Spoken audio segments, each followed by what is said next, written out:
MUVIN Movin Talk.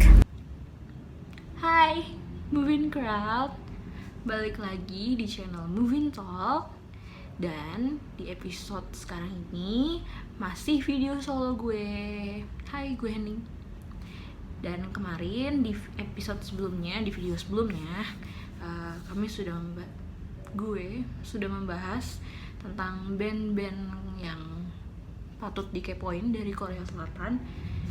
Dan sekarang gue mau ngebahas salah satu film yang pernah gue dan Nandi ulas di video perdananya Movin Talk, yang video full pertama Movin Talk ya, yang tentang rekomendasi film-film di bulan Juni.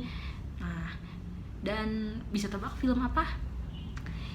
Well, sekarang masih awal Juni, dan film yang akan gue bahas itu adalah film Sweet and Sour yang tayang di Netflix. Ya, sorry tadi sempet ke-cut. Tapi kita back to the topic aja. Kenapa kali ini gue mau ngebahas soal Sweet and Sour? Karena film ini membuat gue terjebak 2 kali. Kenapa? FYI, gue sendiri juga baru nonton filmnya yang rilis tanggal 4 Juni itu. Gue baru nonton beberapa hari yang lalu karena didorong rasa penasaran, selain pengen lihat aktingnya Kristal. I love her. Gue juga pengen pengen merasakan experience-nya, karena kata kalian endingnya membagongkan banget. Dan betul guys, betul.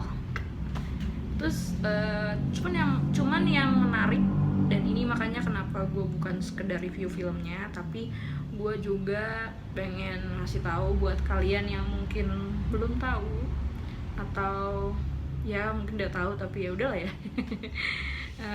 Bahwa film Sweet and Sour ini merupakan adaptasi dari novel Jepang karya Kurumi Inui, correct me if I'm wrong, yang berjudul Imitation Love. Dan di Jepang sendiri pernah diadaptasi juga ke dalam film dengan judul yang sama. Filmnya rilisan tahun 2015 dengan judul Imitation Love tadi ya, sama. Dan gua rupanya sudah pernah menonton film Imitation Love lebih dulu, sekitar 2-3 tahun yang lalu, karena racun dari salah satu akun Twitter Cinefil ya. Dan ini jadi Imitation Love sama Sweet and Sour ini ya mirip.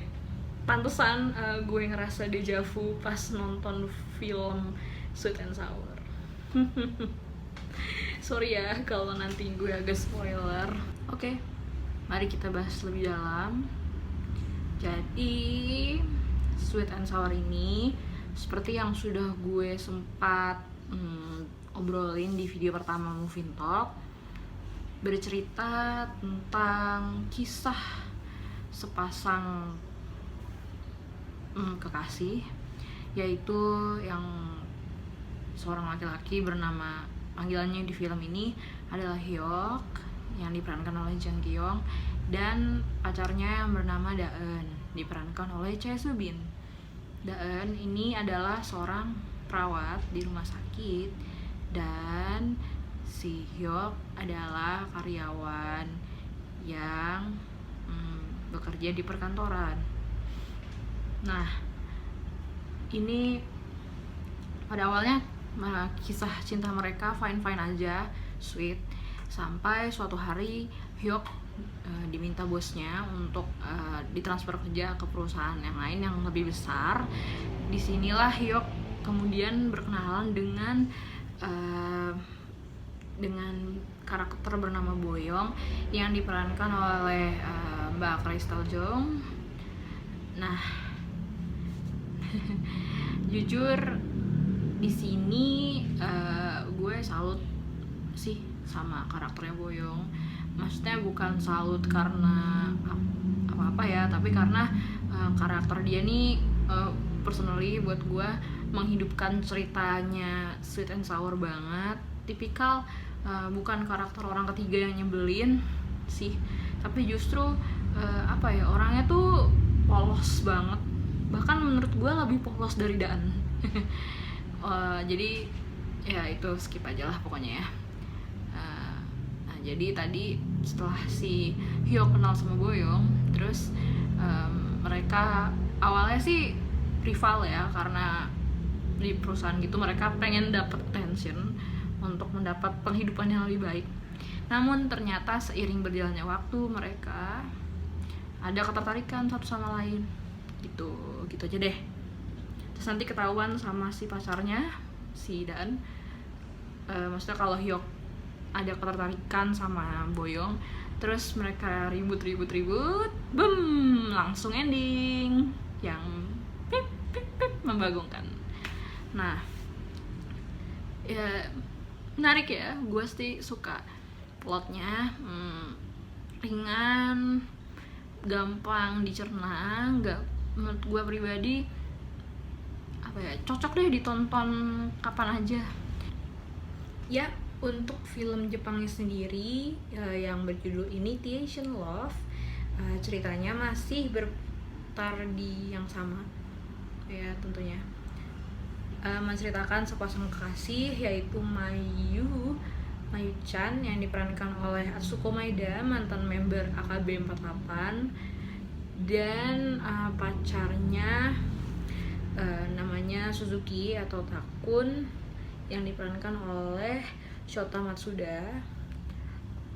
Terus untuk tokoh orang ketiganya ini bernama Miyako Ishimaru, diperankan oleh Mbak Fumino Kimura. Nah, sama aja sih sebenarnya, cuman sama si Sweet and Sour, cuman di Initiation Love ini mereka ketemunya di blind date kan. Kalau di film Sweet and Sour ketemunya di rumah sakit, di tempat kerja Daan. Nah, terus kalau Initiation Love ini sendiri yang tadi menurut gua plotnya lebih rapih ya, apalagi Mayu ini tokoh face-nya tuh innocent menurut gue. Daan juga innocent, cuman Mayu menurut gue lebih, dan sehingga ketika lo nonton filmnya lo bakal kalau lo nggak tahu apa ya mungkin akan lebih kaget sama kaget banget sama endingnya Initiation Love ini. Seperti jadi kalau ini menurut gue pribadi, kalau lo udah kaget sama endingnya Sweet and Sour, seandainya lo lebih dulu nonton Initiation Love, lo akan jauh lebih kaget sama endingnya. Ya dua-duanya bagus, cuman itu kenapa gue tidak research lebih dalam kalau ini adalah film adaptasi dari novel yang sama, sehingga gue tertipu 2 kali. Selesai. Dan untuk lo yang udah nonton salah satu film atau kedua film, menurut lo mana yang lebih worth to watch, versi mana yang lebih oke? Ya itu tadi, kalau menurut gue plusnya dari versi yang Sweet and Sour yang Korea, menurut gue plotnya lebih ringan, terus sehingga bisa dinikmati dengan lebih mudah ya. Terus juga komedinya menurut gue di Sweet and Sour dapat, gue sendiri terhibur, dan juga props salut lagi untuk Mbak Boyong karena menghibur karakternya. Karena kalau di Initiation Love si orang ketiganya Mbak Miyako Ishimaru itu orangnya lebih dewasa dan emang lucu, tapi nggak seperti Mbak Boyong yang orangnya berantakan gitu ya. Kalau Mbak Miyako nih orangnya lebih tertata ya. Maksudnya tipe cewek yang dewasa gitu, sehingga ketika Takun ketemu sama dia langsung kayak wah ya, ini ceweknya dewasa banget nih, beda sama Mayu yang orangnya agak childish kekanak-kanakan. Nah, iya, terus tadi apa ya? Oh ya, plusnya lagi dari Sweet and Sour adalah semuanya nih setnya well banget. Menurut gue eye pleasing banget nontonnya, rapi, dan apa ya, setiap tokoh nih perannya cocok untuk masing-masing tokoh. Sementara kalau dari plusnya dari Initiation Love sendiri, yang gue rasakan adalah tadi plotnya rapi, eksekusinya bagus, dan karena setnya Initiation Love ini kan 80-an, Jepang 80-an ya, 80-an akhir. Menurut gue sama kayak Sweet and Sour yang walaupun 2000-an dan seterusnya, tapi kedua belah film nih dapat banget untuk setnya, untuk latarnya, terutama karena di film Initiation Love sendiri di endingnya juga dikasih info-info tentang barang-barang yang hits di tahun-tahun segitu. Good. Kalau ditanya lebih enjoy nonton yang mana dalam eksekusinya, gue pribadi lebih suka Initiation Love karena selain plotnya rapi, juga setnya dapet. Mungkin kalau lo nyari yang lebih intens, lo bisa ke Initiation Love, tapi kalau nyari yang lebih ringan, lo bisa ke Sweet and Sour. Terus juga sayangnya Initiation Love tapi masih susah diakses, mungkin karena filmnya udah nggak terlalu baru. Sementara kalau Sweet and Sour ini bisa diakses di Netflix. Oke, lo silahkan menentukan pilihan menonton yang mana. Mungkin setelah nonton video ini banyak yang juga pengen nonton Initiation Love, atau yang udah nonton Initiation Love pengen nonton Sweet and Sour. Ya itu aja sih curhatan gue yang ketipu dua kali karena tidak memperhatikan bahwa ini adalah film adaptasi. Jadi guys, kalau ada lagi yang bisa gue bahas, bisa banget komen di bawah. Seperti biasa juga let me know kalau ada kesalahan kata-kata dan ucapan, mohon dimaafkan. Jangan lupa like, comment, subscribe, dan tunggu Movie Talk di video-video berikutnya. Oke, dah.